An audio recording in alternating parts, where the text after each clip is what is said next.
आज आपण प्रज्ञाशोध मंथन सामान्य ज्ञान परीक्षा सराव प्रश्नपत्रिका 2 ही सोडून घेणार आहोत।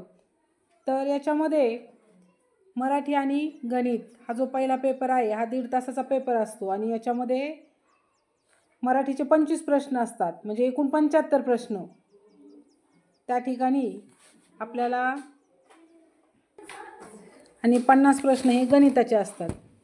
तर प्रथम आपण मराठीचे जे 25 प्रश्न आहेत त्याविषयी सराव प्रश्नपत्रिका 2 याचा अभ्यास आज करणार आहोत। तर पहा, तुम्हाला या ठिकाणी उतारा वाचन दिलेला आहे।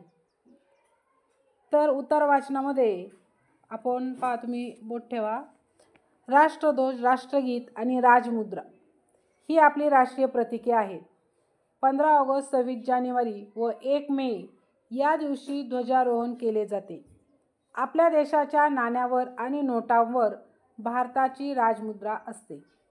तिरंगी झेंडा आपला राष्ट्रध्वज आहे। त्यात 3 रंग आहेत, त्याला तिरंगाही म्हणतात। तिरंगी झेंड्याच्या वरच्या बाजूस केशरी, मध्यभागी पांढरा तर खाली हिरवा असे 3 रंग असतात। पांढऱ्या रंगाच्या पट्ट्या निळ्या रंगाचे अशोक चक्र असते, म्हणजे ते पांढऱ्या रंगाच्या पट्ट्यात काय असतं, निळ्या रंगाचं अशोक चक्र असतं। त्याला 24 आरे असतात। ध्वज योग्य प्रकारे फडकावून वंदन करून तसेच राष्ट्रगीत चालू असेपर्यंत सावधान स्थितीत उभे राहून त्याचा मान राखणे हे आपले कर्तव्य आहे। भारतातील विविध प्रदेश, पर्वत, नद्या यांचे आपल्या राष्ट्रगीतात सुंदर वर्णन आहे।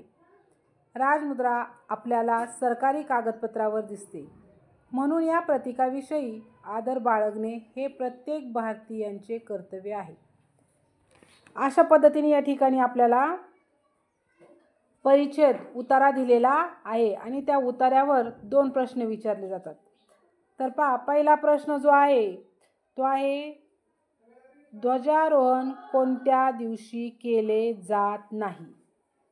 पहा, प्रश्न बारकाईने वाचायचा। तर या ठिकाणी स्वातंत्र्य दिना दिवशी ध्वजारोहण केले जाते। तर त्यानंतर बालदिन दिले, प्रजासत्ताक दिन आणि महाराष्ट्र दिन। तर पहा, पर्याय क्रमांक 2 याचं उत्तर आहे, म्हणजे स्वातंत्र्य दिन, प्रजासत्ताक दिन आणि महाराष्ट्र दिन या दिवशी ध्वजारोहण केले जाते। पुढे दुसरा प्रश्न दिलाय, भारतातील विविध प्रदेश, पर्वत, नद्या यांचे वर्णन कशामध्ये आहे? पहा, शाळेमध्ये आपण रोज सकाळी राष्ट्रगीत म्हणतो की नाही? मग त्याच्यामध्ये राष्ट्रगीतामध्ये या सर्व म्हणजे विविध प्रदेश आहेत, पर्वत आणि नद्या यांचं वर्णन आपल्याला राष्ट्रगीतामध्ये पाहायला मिळतं, म्हणून या ठिकाणी पर्याय क्रमांक आपल्याला 3 याचं उत्तर येईल। पुढे त्यांनी कविता दिली आहे। पहा, लांब हिरवी पाने असतात ज्वारीच्या ताटाच्या झाड पेरावर, पांढरे दाणे भरले कणीस येते ताटाच्या शेंड्यावर, मळणी करून कणसांची ज्वारी काढली जाते, जनावरांचा चारा ही ताटाची वैरण असते, ओल्या कोवळ्या ज्वारींचा हुरडा खातात, ज्वारीची भाकरी छान लागते, दिवसातून एकदा तरी खावीच ही, पौष्टिक पिष्टमय थंड गुणांची असते। आता पहा, एकदम सरळ आणि सुटसुटीत असं हे प्रश्न विचारलेत आणि त्याच्यावर उत्तर देखील त्यांनी त्या पर्यायामध्ये दिलेलं आपल्याला दिसत आहे। तर तिसरा प्रश्न विचारलाय, ज्वारीचे कणीस कोठे येते? तर पहा, कवितेची 4थी ओळ आहे की ज्वारीचे कणीस कुठे येते? तर ताटाच्या शेंड्यावर, म्हणजे या ठिकाणी आपल्याला पर्याय क्रमांक काय येईल? 4 येईल। त्यानंतर 4था प्रश्न आहे, ज्वारीची भाकरी दिवसातून एकदा खावी, कारण?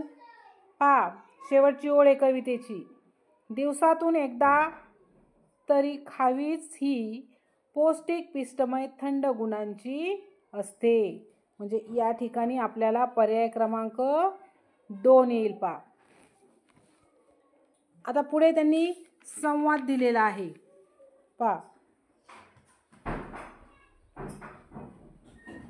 तो संवाद वाचून सगळ्यांनी आणि एकदम सोपे प्रश्न विचारले त्याच्यामध्ये. पहा, अहो सुशिक्षित अडाणी हे वाक्य कोण म्हणाले. आता या ठिकाणी पहा, शेवटून 2 नंबरची ओळ आहे. अहो सुशिक्षित अडाणी आणि उतराखाली.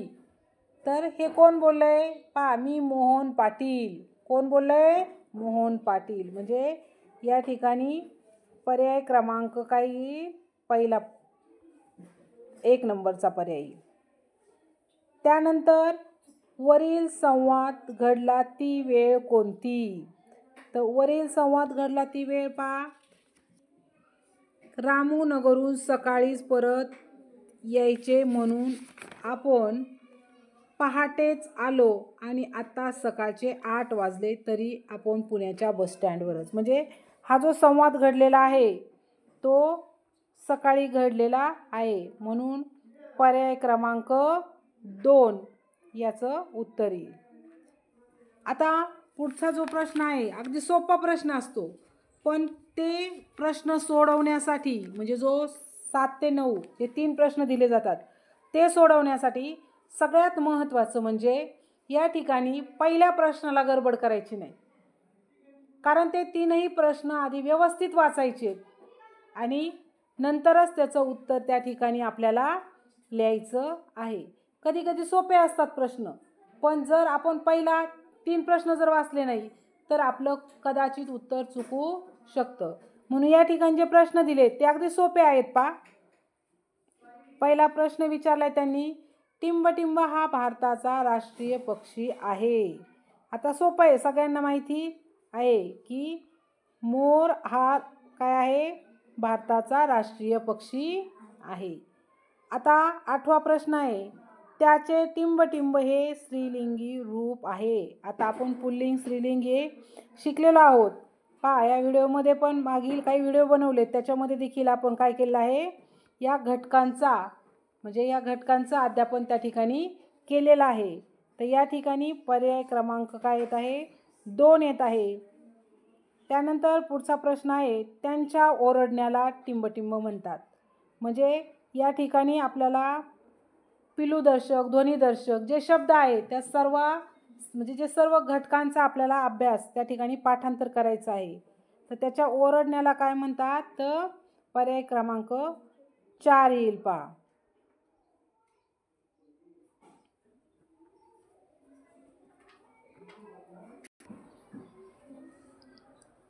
त्यानंतर 10वा प्रश्न आहे, खेळात हारजीत महत्त्वाची नाही, खेळणं महत्त्वाचं आहे. या वाक्यामध्ये किती क्रियापदे आलेली आहेत.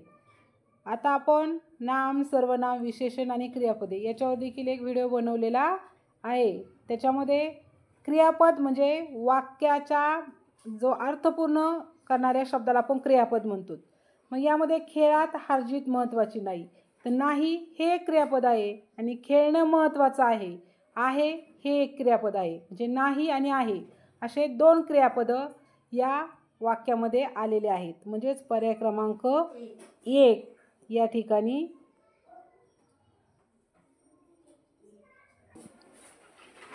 11वा प्रश्न, पुढील वाक्य भविष्यकाळी होण्यासाठी योग्य पर्याय शोधा. पहा, वाक्य आहे, बाबा पेपर वाचणार आहेत. म्हणजे भविष्यकाळ येणार आहे की नाही, क्रिया घडणार आहे, म्हणून पर्याय क्रमांक या ठिकाणी 3 आहे. बाबा पेपर वाचणार आहेत. पुढे पहा, या ठिकाणी खालीलपैकी अशुद्ध शब्द कोणता. आता शुद्ध आणि अशुद्ध शब्द या घटकाचा देखील आपल्याला काय करायचं आहे, सराव करायचा आहे. या ठिकाणी पर्याय क्रमांक 4 हा खालीलपैकी अशुद्ध शब्द आहे. पहा, नकटीच्या लग्नाला टिंबटिंब विघ्न. तर या ठिकाणी नकटीच्या लग्नाला 1700 विघ्न हा पर्याय क्रमांक आपल्याला म्हणजे पर्याय क्रमांक त्या ठिकाणी आपल्याला 4 आहे. त्यानंतर 14वा प्रश्न आहे,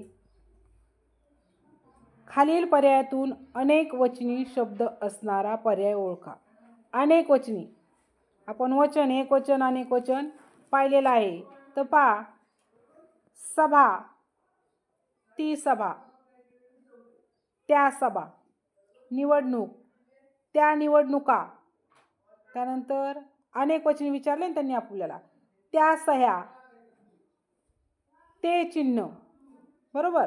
त्यानंतर या ठिकाणी पहा, ती सभा, त्या सभा, म्हणजे याच्यामध्ये काहीही बदल होत नाही. म्हणून या ठिकाणी पर्याय क्रमांक 1 हा अनेक वचनीमध्ये पर्याय आपल्याला सांगता येईल. त्यानंतर डोळा या शब्दापासून तयार होणारा योग्य वाक्प्रचार पर्यायातून शोधा. डोळा, आता या ठिकाणी डोळा लागणे हे वाक्प्रचार जे आहेत तुम्ही या ठिकाणी ते पाठांतर करायचे, कारण पाठांतर केल्यानंतर आपल्याला त्याचा बराचसा अर्थ लक्षात येतो. यानंतर 16वा जो प्रश्न आहे, आता व्याकरण म्हणलं की थोडंसं सराव आणि पाठांतर या गोष्टी या ठिकाणी येतात. कासार या शब्दाचा समानार्थी शब्द पर्यायातून शोधा. तर कासार म्हणजे या ठिकाणी तलाव हा शब्द, याला समानार्थी शब्द आलेला आहे. पुढे 17वा प्रश्न, खालील पर्यायातून दुहेरी अवतरण चिन्ह असणारा पर्याय शोधा. आता दुहेरी अवतरण चिन्ह पहा, दुहेरी म्हणजे दोन्हीही डबल अवतरण चिन्ह. तर पर्याय या ठिकाणी आपल्याला सरळ सरळ दिसतोय, चौथा पर्याय आहे. आता सज्जन या शब्दाचा, प्रश्न 18वा, सज्जन या शब्दाचा विरुद्धार्थी शब्द पर्यायातून शोधा. समानार्थी शब्द झाले, आता विरुद्धार्थी शब्द पहा, एकदम सोपं आहे. सज्जन, दुर्जन, पर्याय क्रमांक 4. सारे, 19वा प्रश्न, सारे ससे उड्या मारू लागले या वाक्यातील विधेयक भाग कोणते ते पर्यायातून शोधा. वाक्याचे 2 भाग आहेत पहा, उद्देश आणि विधेयक. याच्यावर देखील आपण व्हिडिओ बनवलेला आहे.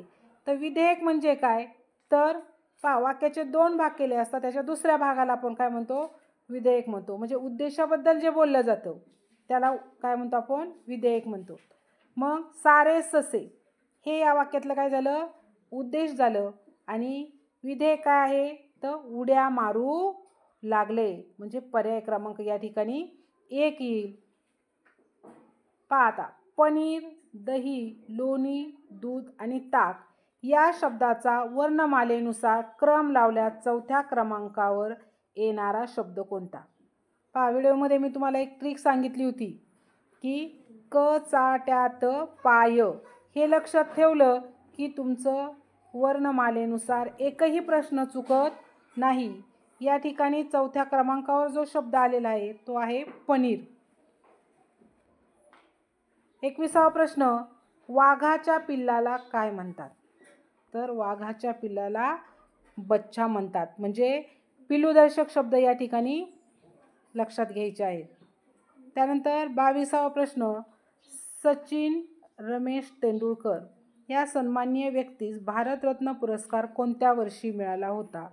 तर पर्याय क्रमांक 4 आहे, सन 2013 या वर्षी सचिन तेंडुलकरला भारतरत्न पुरस्कार मिळाला होता. त्यानंतर प्रश्न 23वा, खालील बातमीचे शीर्षक कोणत्या विषयाशी संबंधित आहे, तो योग्य पर्याय निवडा. आता बातमीचं शीर्षक काय आहे, तर 10वीच्या परीक्षेत संतोष चौगुले राज्यात प्रथम.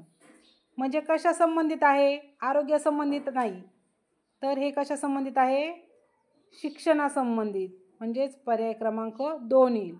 पहा, खेळाचा त्यात उल्लेख नाही, राजकीय पण काही त्याच्यामध्ये उल्लेख नाही, म्हणून पर्याय क्रमांक या ठिकाणी आपण 2 घेतलेला आहे. त्यानंतर 24वा प्रश्न विचारला आहे, खाली दिलेल्या शब्दापैकी समूहदर्शक नसलेला शब्द कोणता. समूहदर्शक शब्द पहा, हे शेवटचे जे 5-6 प्रश्न आलेले आहेत ते ध्वनिदर्शक, पिलूदर्शक, समूहदर्शक अशा पद्धतीचे शब्द आलेले आहेत. तर या ठिकाणी पहिला पर्याय दिला आहे पुंजका, भारा आणि रास आणि ओळ. पहा, या ठिकाणी पहा, पुंजका म्हणजे समूहदर्शक शब्द येतो, पुंजका केसांचा पुंजका. दुसरा पर्याय दिला आहे भारा, गवताचा भारा. तिसरा दिलाय रास म्हणजे धान्याची रास. आता ओळ या ठिकाणी हा जो समूहदर्शक नसलेला शब्द विचारलाय, समूहदर्शक असलेला नाही तर नसलेला, म्हणून या ठिकाणी पर्याय चौथा. त्यानंतर शेवटचा प्रश्न आहे 25वा. खालीलपैकी मराठी भाषेत वापरला जाणारा इंग्रजी शब्द कोणता नाही? पेपर, त्यालाच आपण मराठीमध्ये काय म्हणतो? वृत्तपत्र. दुसरा बॉल म्हणजे चेंडू. सिनेमा म्हणजे चित्रपट. आणि या ठिकाणी जो चौथा पर्याय दिलाय तो दिलाय मेज. हा पर्याय बरोबर आहे. म्हणजे त्यांनी इंग्रजी शब्द कोणता नाही, तर हे तीनही पहिले काय आहेत? इंग्रजी शब्द आहेत. अशा पद्धतीने आपल्याला मराठीचे प्रश्न विचारले जातात. प्रश्न वेगळे असतात आणि घटक तेच असतात, म्हणून आपण घटक पाठ करताना थोडं व्याकरणाचा भाग पाठांतराचा आहे. म्हणजे व्याकरण म्हणण्यापेक्षा समूहदर्शक, पिलूदर्शक, ध्वनिदर्शक जे शब्द आहेत त्याचं आपण थोडंसं पाठांतराकडं लक्ष द्यायचं आहे.